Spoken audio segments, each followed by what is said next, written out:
And we are live, I think.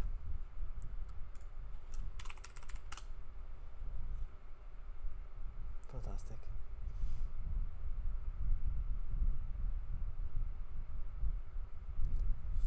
So, this is what we have right now. We have our terrain, okay, like somewhat, we have somewhat of a terrain, and we want to like keep working on it. At least that's what I think. Let me just check the GPU mesh header. No, that's the GFX. Okay. Implement move constructor and assignment. Okay. For later. Now that's the terrain.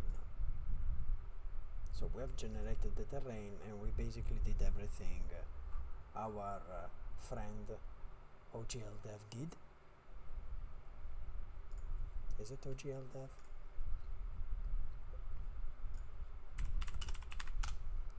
Or at least we got where he got with his own implementation. So let's see how to texture the terrain. Oh yeah, I have another like to do add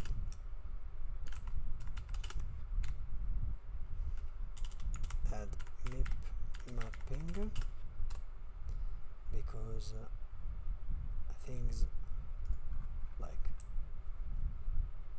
no, they don't look that bad.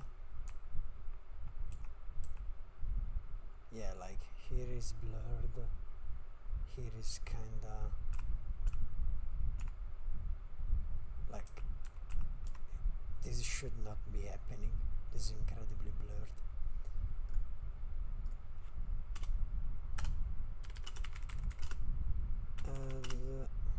And also like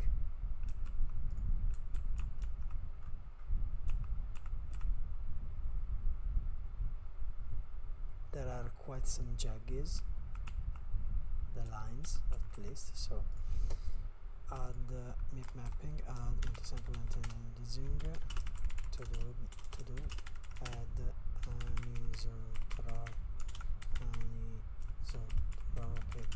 filtering. Okay, so some to-dos that I forgot to actually do. Okay, so add some.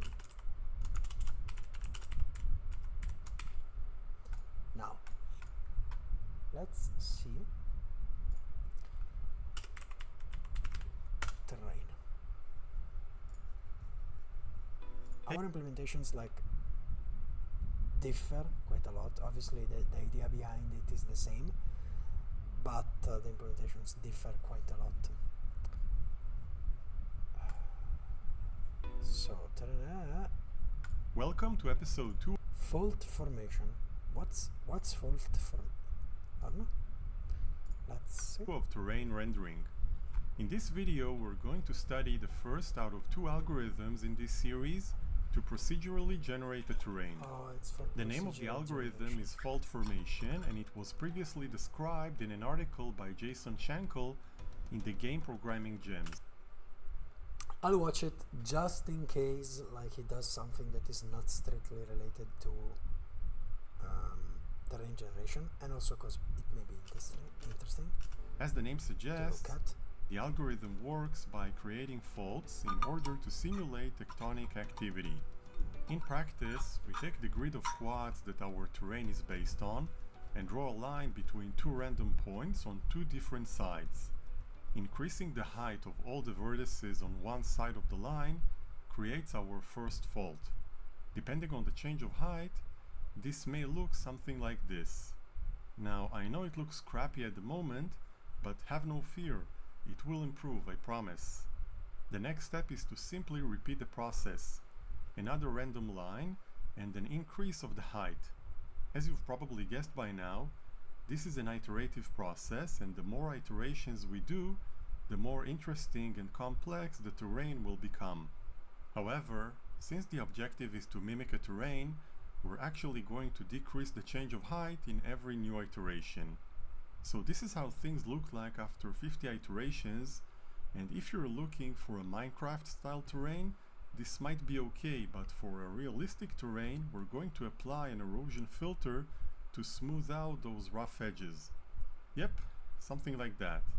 Okay, let's take a look at the software architecture and see where exactly to implement this. The main application creates an instance of base terrain. This class uses Array2D to maintain the height map.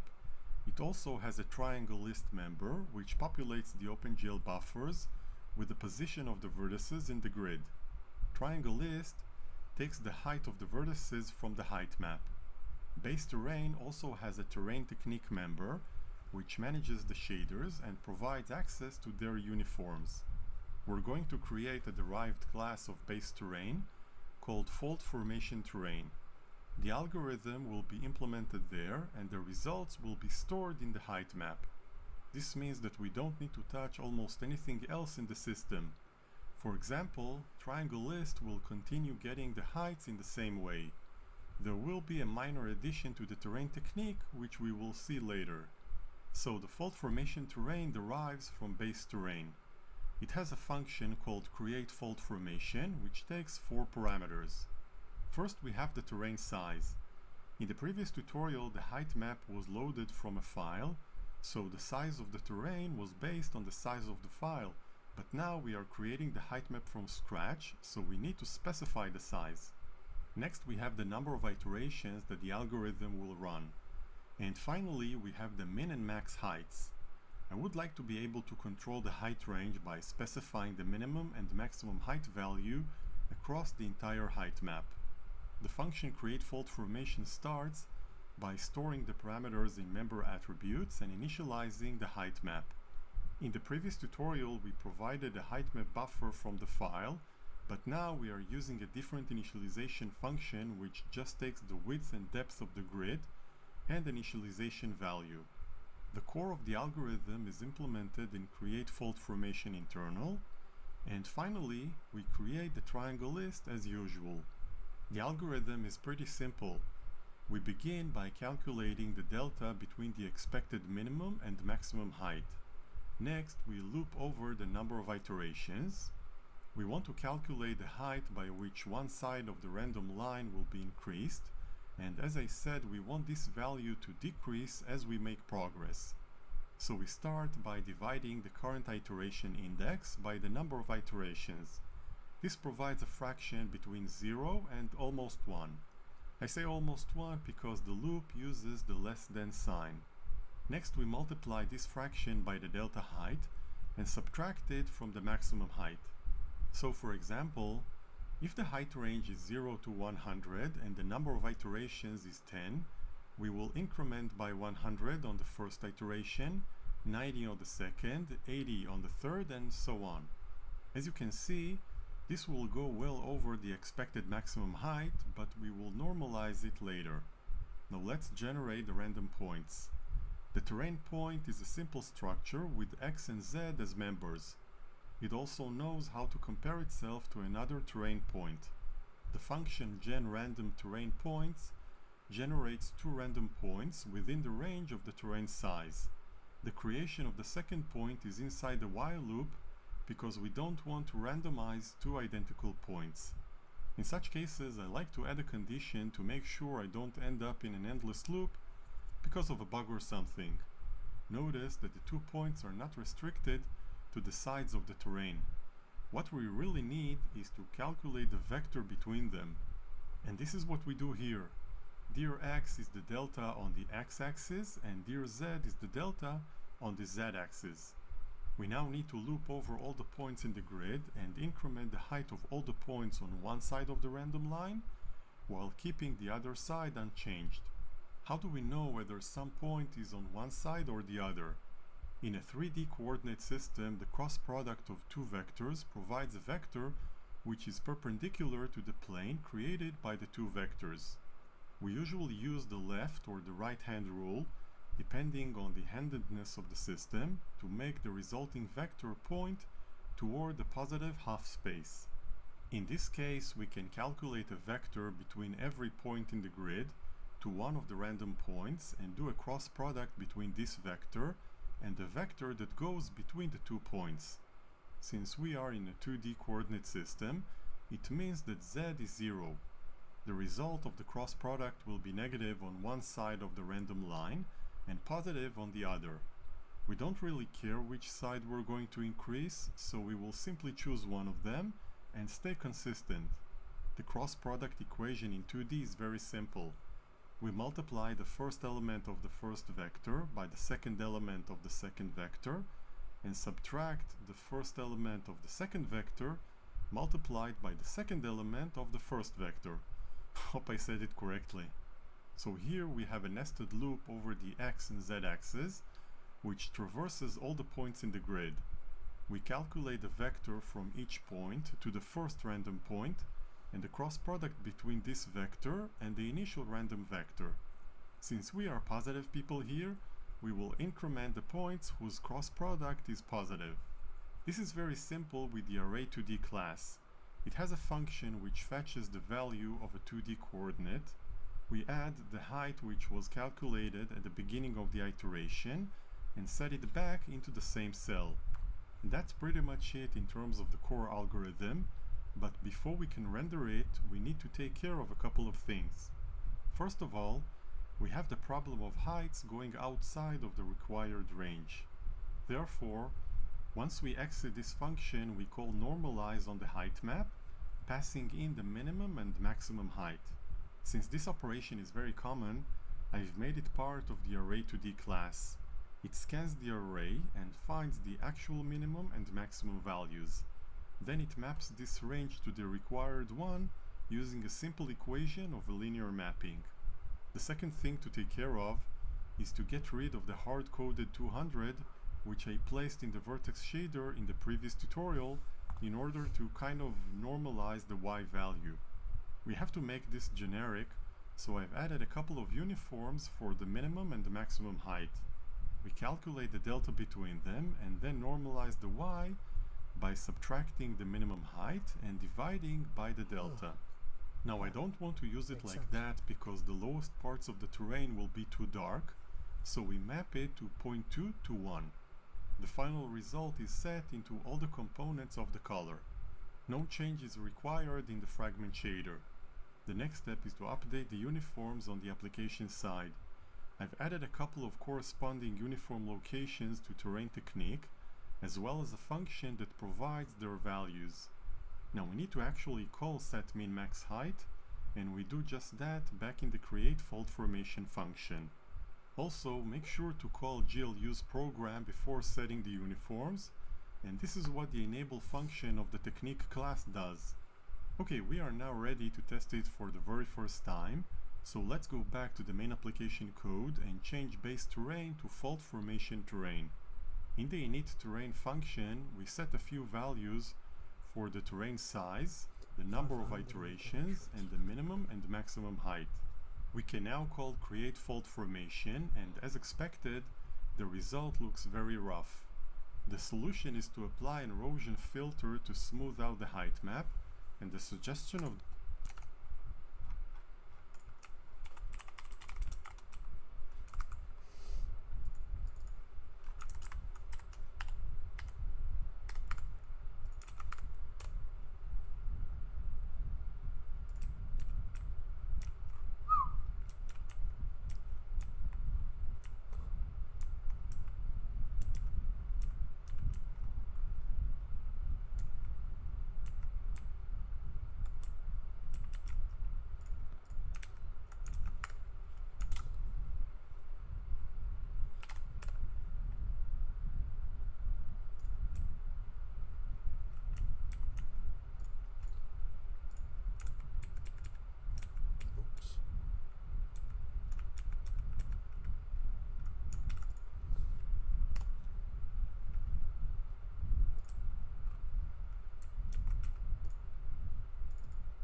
like it.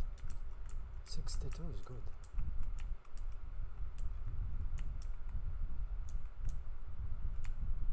Yeah. It's way better. The book is to use something which is called finite input response filter, or FIR. Not to be confused with the first-person shooter, which by the way is awesome. We can easily visualize the effect of this filter using a spreadsheet. Let's create a column of random numbers between 0 and 100.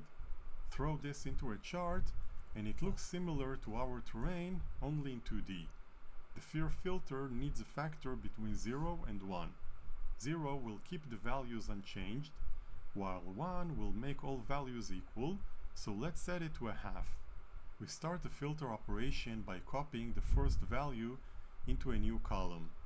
The next value is basically a linear interpolation between the next value in the previous column and the previous value in the new column. Let's create a chart from the new column, and it looks pretty much the same, but if we repeat this process, then eventually we can clearly see that we are getting something here. So let's jump to the code and create a function called applyFirFilter, which takes the factor as a parameter. We will scan the height map along the z-axis and apply the filter on each row separately from left to right. The initial value is set to the first value on the current row.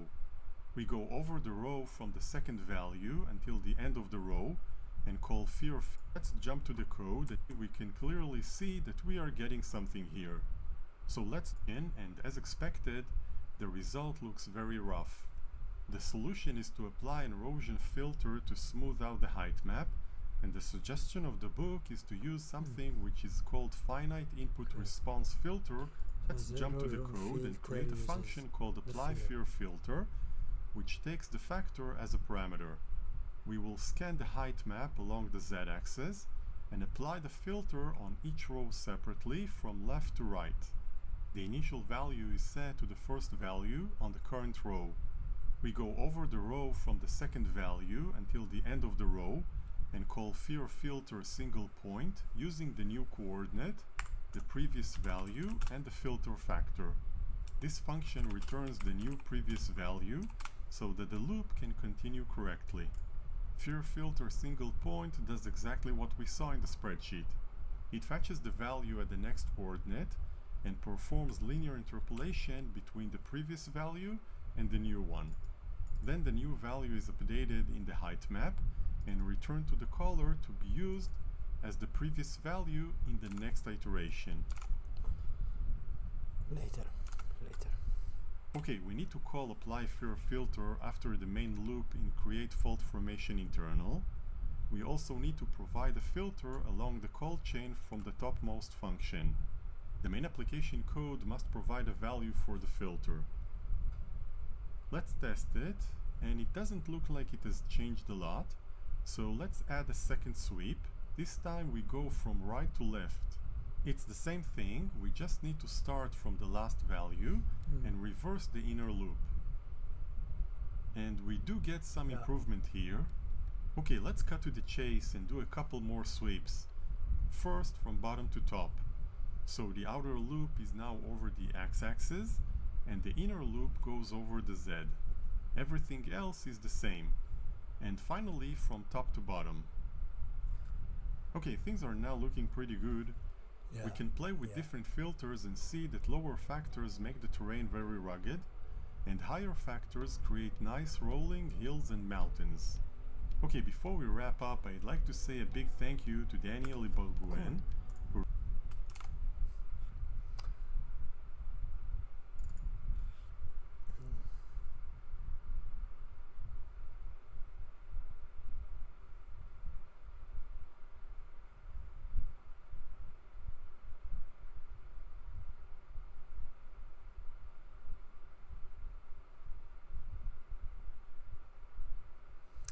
casual discrete time finite impulse response filter of order n.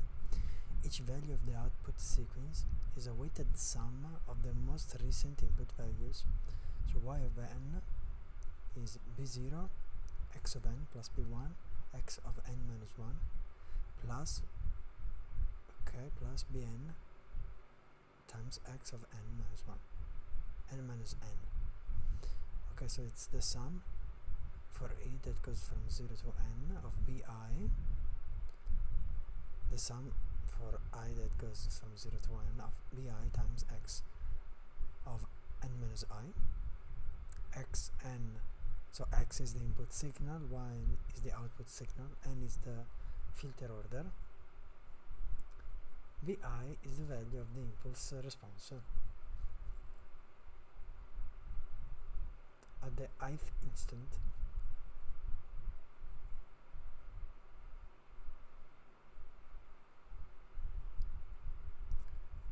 Very simple.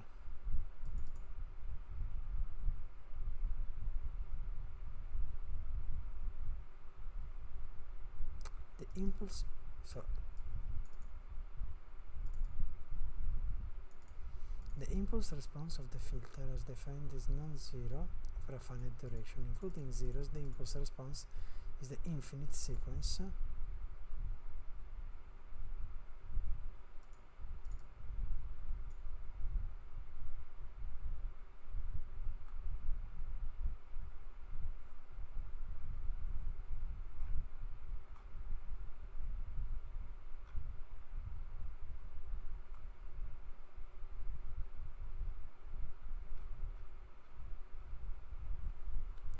Okay, cool. Recently joined.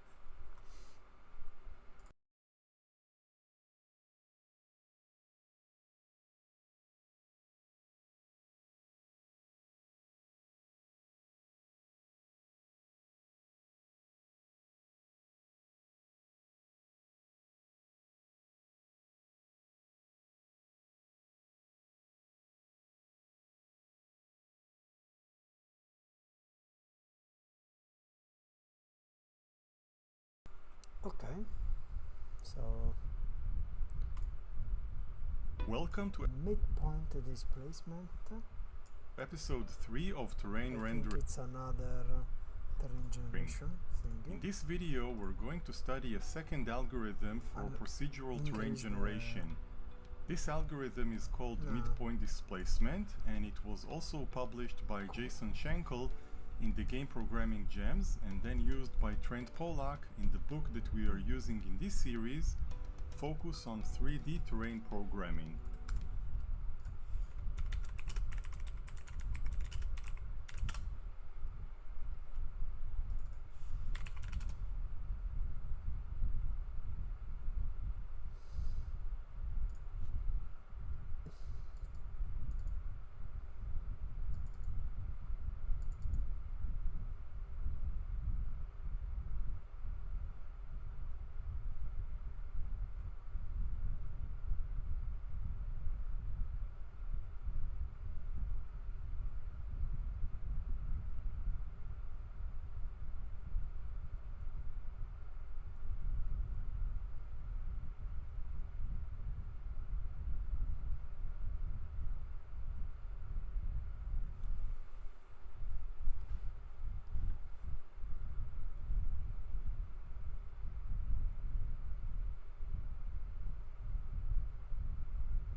There's a lot.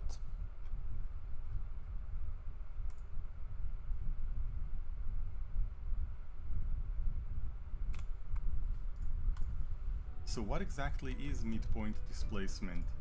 While fault formation tried to simulate a certain tectonic activity by raising entire pieces of land, this algorithm focuses on a process called tectonic uplift, which creates mountain ranges due to the lateral pressure from the Earth tectonic plates. I am definitely not a geologist, so I'm going to keep this background at a very high level. Definitely not a geologist, so I'm going to keep this background at a very high level and focus on the algorithm instead. Let's begin with an example in one dimension.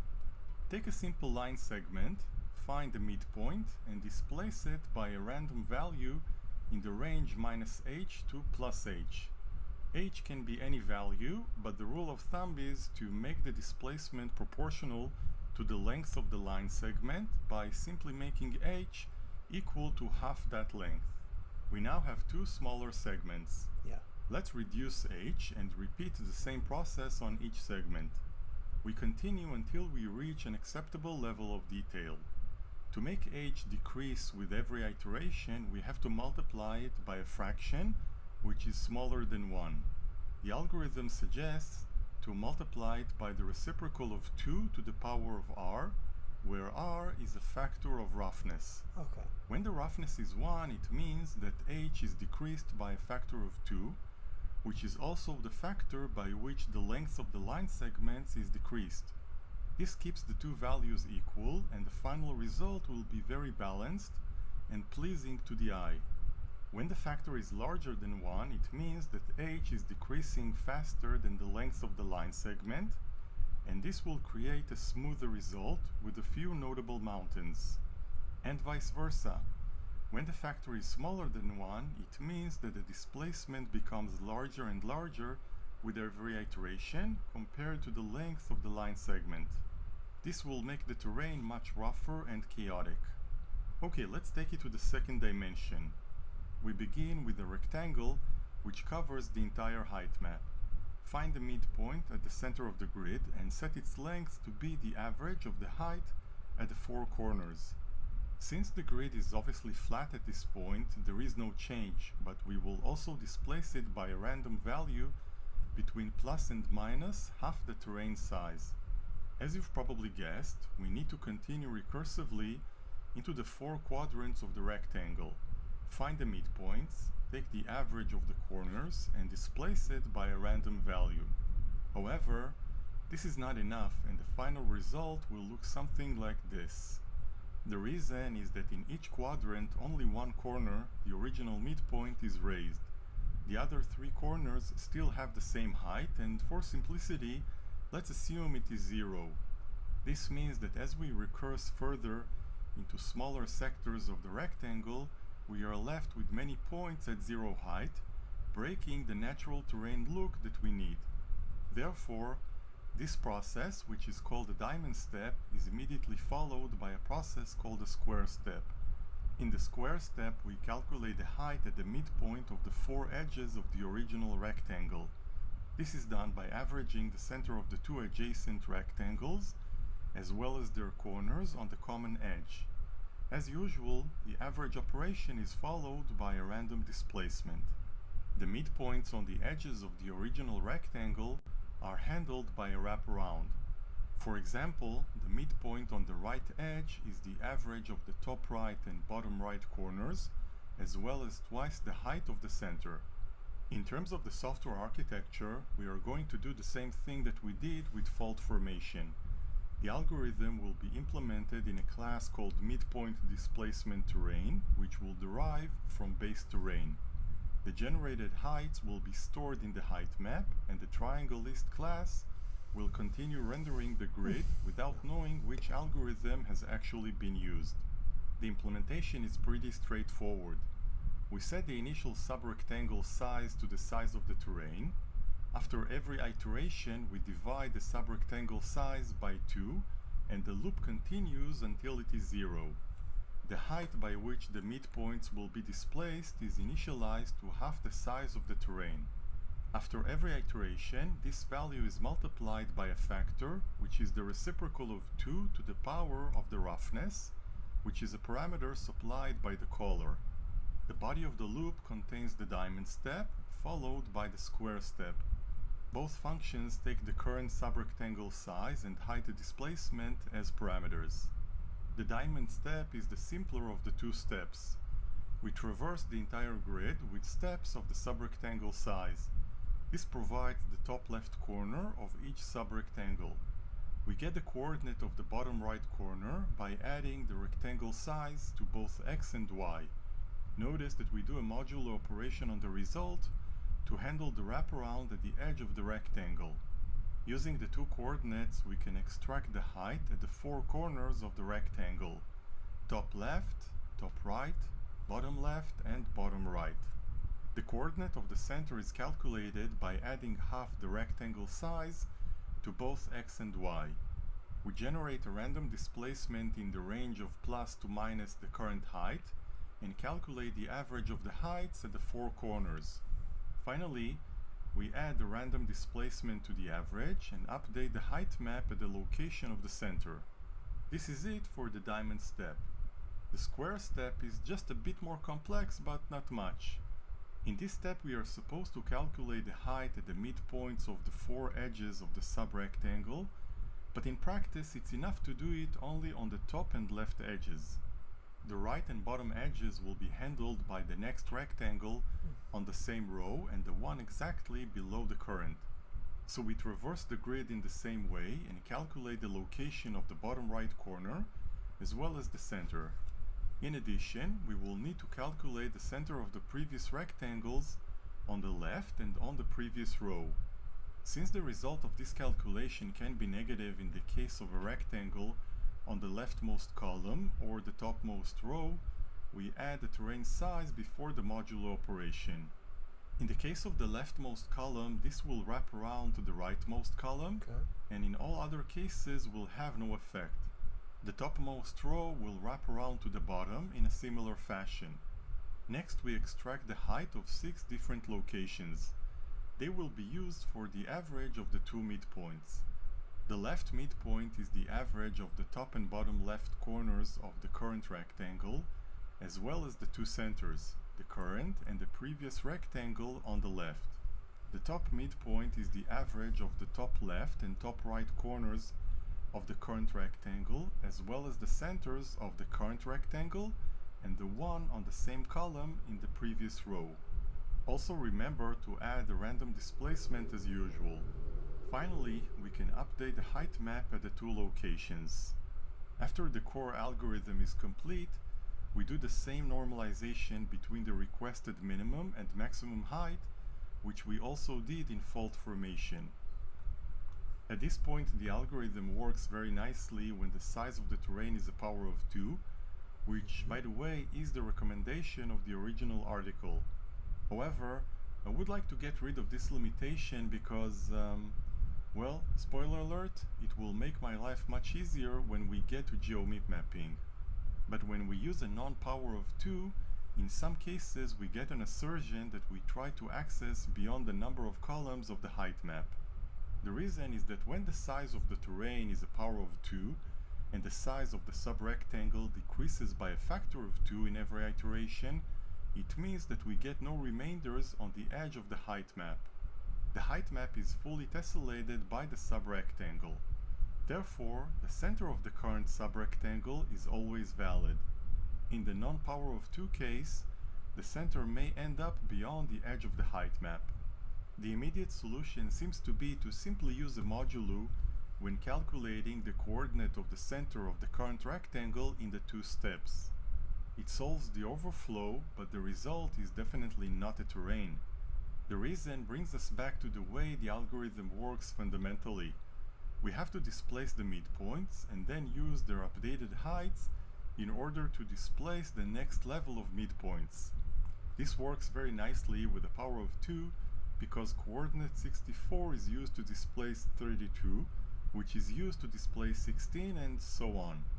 But if the size is, for example, 10, the size of the subrectangle will be 5 on the second iteration and 2 on the third. This means that we will access many points that haven't been processed in the previous iterations.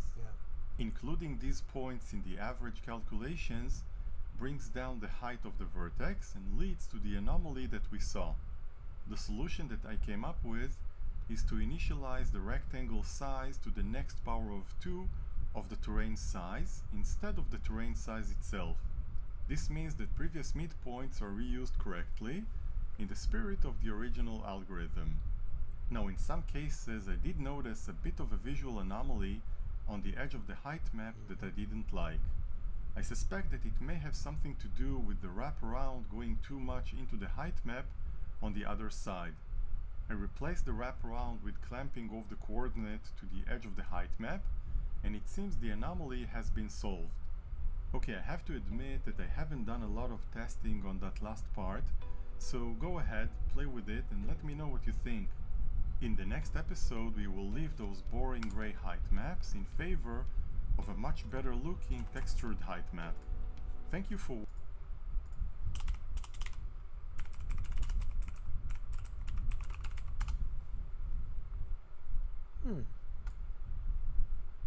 quite recent.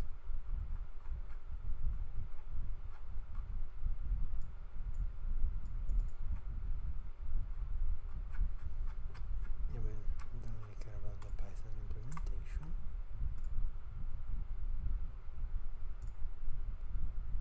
Simon Farser University Fractal Landscapes.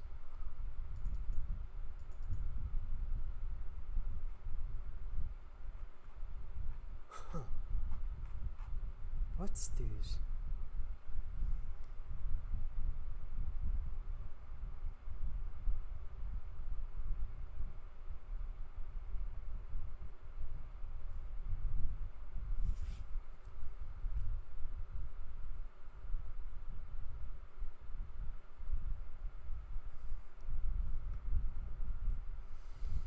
Midpoint displacement.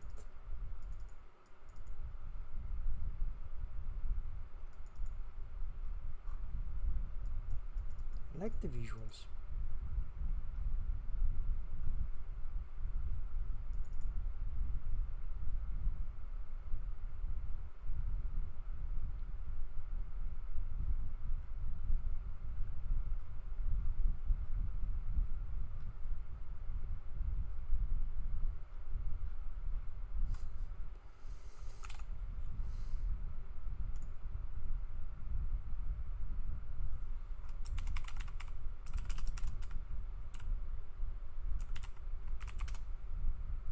No, it's not in blocks though.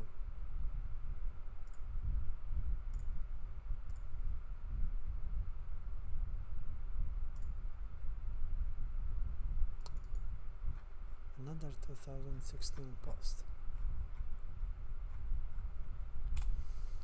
Cool. watching, and I hope to see you in the next episode of Terrain Rendering. I did not know both the full formation and midpoint displacement thingies, so it's cool to know. I don't think we'll be doing procedural generation.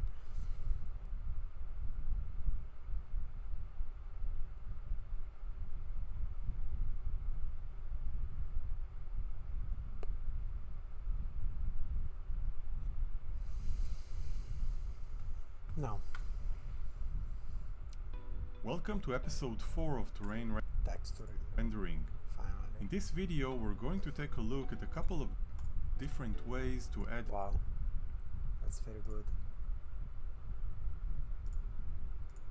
textures to your terrain. Before jumping into the more complex algorithms,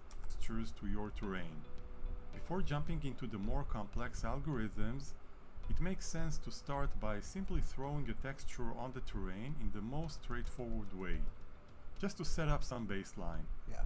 Now I'm going to assume that you are familiar with how basic texture mapping works in OpenGL, so if it's not the case, then I highly recommend watching my video on this topic.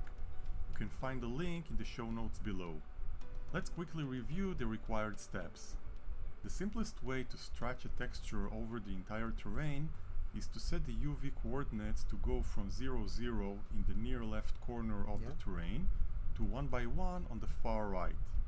This is basically a normalized quad. To find the UV coordinates of each vertex in the grid, we just need to divide x by the width and z by the depth of the terrain, respectively. In this implementation, the grid is maintained by the triangle list class, and we have a structure called vertex to hold the vertex attributes. Right now we only have a position here, so we need the 2D vector for the texture coordinates. When initializing the vertex, we divide the x and z coordinates by the size of the terrain to get the UV coordinates. The terrain is provided as a parameter to this function, so there's no problem knowing the size of the terrain at this point. Since the UV coordinates are part of the vertex structure, they will be loaded automatically into the vertex buffer. This is taken care of by the way we call GL buffer data. We have a vector of vertex structures, and we call GL buffer data with the address of the first element and the size in bytes of the array. No problem. But we still need to tell the vertex shader that the texture coordinate is available. This is done by enabling a vertex attribute for it. The position is the first attribute and the texture coordinate is the second. We also call GL vertex a tree pointer to specify details such as the number of components, the stride between two consecutive attributes, and the offset from the start of the vertex. In order to load the texture itself, we will use the texture class. This was covered in the OpenGL for Beginners series, so no need to do a deep dive here. When the terrain is rendered, the texture must be bound to a texture unit. I've added a texture config.h file to keep the management of the different textures in a single spot. Right now we only have a color texture unit, which is GL texture 0, and the corresponding texture unit index for the shader. In the vertex shader we have a new input attribute for the texture coordinates, as well as an output variable. The input attribute is simply copied into the output. The fragment shader uses the texture coordinates to sample from the texture. To get the final color of the fragment, we modulate the color from the texture by the color from the vertex shader. The latter is simply based on the height of the vertex to make higher places brighter. So this doesn't look too bad, but with a single texture it's a bit boring, and we can do better by using different textures according to the height of the vertex. So low vertices use a rocky texture, high vertices use a snow texture, and in between we have a grass texture and another type of rock/ground texture. Of course you can mix and match textures according to your game needs. Naturally, there can be multiple solutions to this problem. In this video I will cover two methods. The first one came from the book that we are following in this series, Focus on 3D Terrain Programming by Trent Pollack. In this method we generate a new texture that blends together several textures, which we call texture tiles. We create a table where every tile gets a slot with a high, optimal and low height values. The idea is that when we are at the optimal height, the color will come exclusively from this texture tile. As we move towards either the low or high values, the color is interpolated based on the distance from the optimal height. If the current height is outside of the range, then there is no influence from this specific tile. The smooth transition between textures comes from overlapping the bottom range of the current tile with the upper range of the previous tile. Same thing in reverse with the next tile. Theoretically, you can provide the ranges yourself, but in this implementation we calculate them automatically by distributing the entire height range equally between the tiles. Now let's do an overview of the implementation, and I'm going to do this real quick because we have a lot to cover today. The code is pretty simple and I'm sure you can handle it. So the algorithm is implemented in a class called Texture Generator, which can accommodate up to 4 tiles. Each tile has an STB image handle and a descriptor for the height ranges. For each tile we need to call load tile with the path to the texture file. In this demo we utilize the maximum number of tiles. After all the texture tiles have been loaded, we call generate texture to do the blending and return a new texture to be used by the terrain object. The function generate texture begins by calculating the low optimal. So he does that CPU side. You could do it probably using sampling the 4 textures on the fragment shader and then mixing them based on the height of the fragment and high values for each tile. This is done in Calculate Texture Regions. Next, we allocate enough space to hold the blended texture. Now, we don't want to force the texture to be the same size of the terrain. Therefore, the user specifies the texture size, and we calculate the ratio between the terrain size and the texture size. Next, we traverse all the pixels of the new texture and extract the corresponding height from the terrain. We multiply the coordinate by the terrain to texture ratio to map the pixel to the correct location in the height map. Note that we are using a function called getHeightInterpolated here. I'm going to explain this process more deeply in a future video, so for now it is enough to say that this function interpolates the height between the four corners of a quad in the case of a coordinate with a fraction, which is very likely to happen. Yeah. Next, we go over all the texture tiles and get the color at the current location. The function region% tells us the effect that this tile has on the current height. It provides a fraction which is multiplied by the color of the current tile and accumulated into the final color.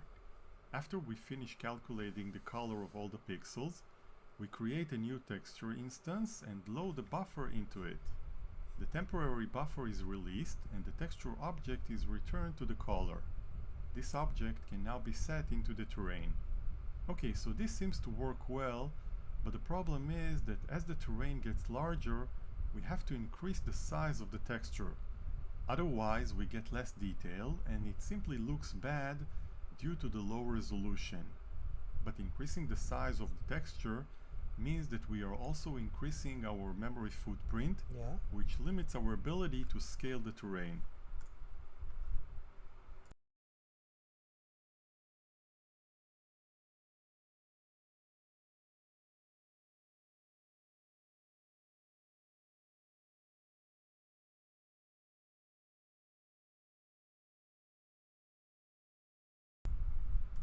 This is a known problem with texturing, and what people often do is to take advantage of texture wrapping by multiplying the texture coordinates by some factor.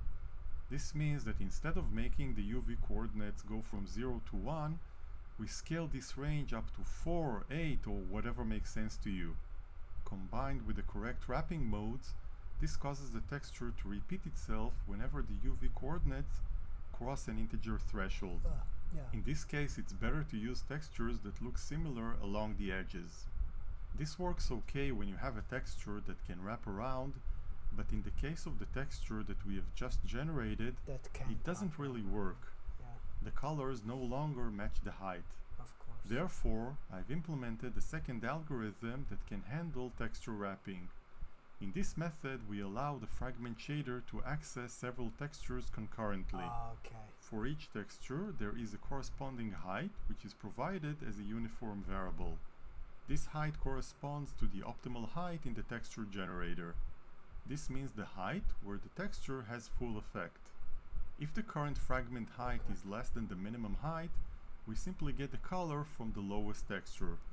For any other height, we find the range that the current fragment is located in and extract the colors from the two textures at the edges of this range. We calculate the delta between the two heights, as well as a factor based on the distance of the current height to the start of the range. This factor can go from 0 to 1. Position, but we got that with lighting. The final color is calculated using the GLSL function mix, which interpolates between the two colors using the factor. If the height is more than the maximum height, we take the color from the highest texture. Okay, to get this working, we need the world space coordinate of the fragment. This is very simple in this implementation because the height map is generated directly in the world space, so we just need the vertex shader to pass through the input position vector. If you're doing any local to world transformations, then you will also need to provide a world matrix in addition to the matrix that does view and projection transformations. That's it for the shaders. To make the code cleaner, I've added a variable called the texture scale to the initialization of the terrain object. We can now fetch this variable when we initialize a vertex and multiply it by the UV coordinates. To actually use this method, we need to initialize a vector of texture file names and provided as a parameter when calling initTerrain. Okay. The terrain class will load the textures and bind them during rendering. As you can see, this works very nicely. You can play with the two algorithms and compare them by toggling the macro Use Texture Generator. Another problem that I want to discuss today is the flickering effect that you will probably encounter at some point, depending on the size of the terrain and the resolution of the textures that you are using. Okay, so like here. The reason is the textures that are rendered far from the camera undergo a process called minification. Yeah. This means that we need to select a small subset of texels to render out of a potentially high resolution image.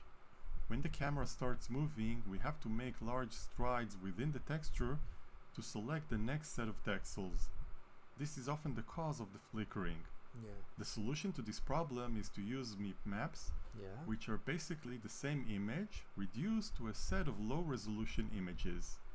The most common usage is to make each MIP map level half the width and height of the previous level. This continues until we reach an image of 1 by 1. The selection of the MIP map level for sampling is done automatically in OpenGL by matching the minification level to the size of the MIP maps. Therefore, as the triangles move further away, they use smaller and smaller MIP maps, so we get better matching between the size of the triangle and the size of the texture. By the way, this is true for terrain as well as any other object. You can generate the MIP maps yourself offline and load them into the texture object, but the most common and quite convenient way is to use OpenGL's ability to generate MIP maps on its own. This will be done according to the method that we have just seen, making each MIP map 1/4 the size of the previous level.